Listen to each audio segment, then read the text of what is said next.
اللہ کے حکم کے بعد، اللہ کے حق کے بعد والدین کا حق ہے۔ سورہ لقمان میں انشکر لی ولوالدیک، شکر ادا کرو میرا بھی اور اپنے والدین کا بھی۔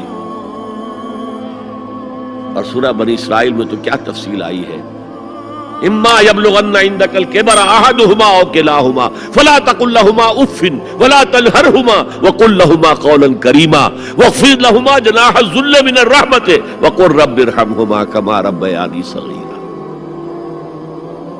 اگر تمہارے والدین میں سے ایک یا دونوں تمہارے پاس بڑھاپے کی عمر کو پہنچ ہی جائیں،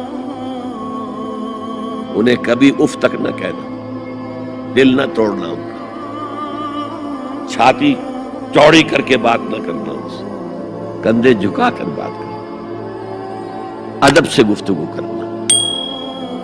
قل لہما قولا کریما واخفض لہما جناح الذل من الرحمہ۔